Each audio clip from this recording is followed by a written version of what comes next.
Hi boys and girls, this is Mrs. Wilcox with Chapter 6 of Seldovia, Sam and the Blueberry Bears. It is called More Trouble. Here we go. Mom looked up the hill and saw the boys. "Stay where you are," she called. The bear cub came back and it was trying to get into Billy's berry bucket. The boys stopped in their tracks. "Oh no," groaned Billy, "my berries." But Sam pointed out that his mom was carrying 2 buckets. "Looks like your berries are safe and sound."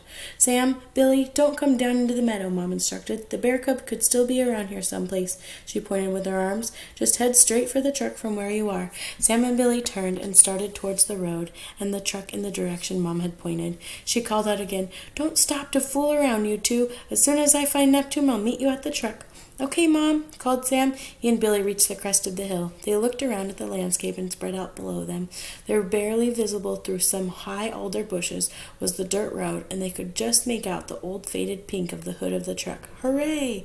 I wonder where those blueberry bears are hiding," teased Sam. He poked Billy in the back and grunted like a bear. "Ah!" cried Billy. Before he realized Sam was making the bear noise. "Stop it! That's not funny." Sam crossed his eyes, stuck out his lower teeth, and made a bear monster face. Billy started to giggle nervously. Then he poked Sam back and grunted his own bear grunt. The boys descended the hill through the thick bush, grunting and poking each other and laughing. At the bottom, the bushes grow so tall and close together they couldn't see a thing.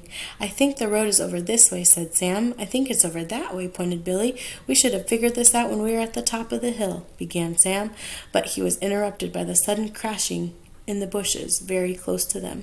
They couldn't see a thing. Crash! Crash! It was coming right at them.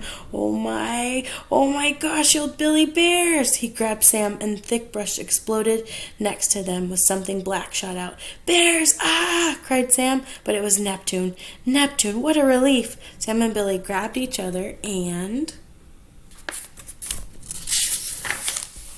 collapsed, screaming with laughter. Neptune barked and licked their faces. Mom heard the crashing and screaming and barking. "Sam! Billy!" she hollered. "Are you okay? Somebody answer me now!" Neptune's ears perked up when she heard Mom. She turned and bounded through the bushes.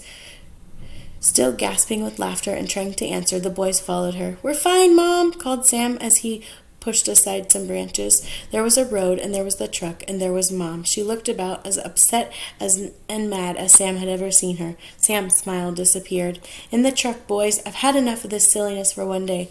For once, Sam didn't protest or try to explain his way out of the situation. Quietly, the boys loaded their gear into the truck and climbed in as Neptune jumped in the back. Mom got behind the wheel and turned the key. Nothing happened. The engine didn't growl or roar to life. No gasoline smell filled the cab. Nothing. Just a little click, click, click sound when she turned the key in the ignition. Mom tried again and again. Nothing but click, click, click. "I cannot believe this," she muttered. Sam and Billy were silent. This was turning out to be more an adventure than they'd bargained for. What else could go wrong? All right, my friends, check out my Chapter 7 video for the next chapter.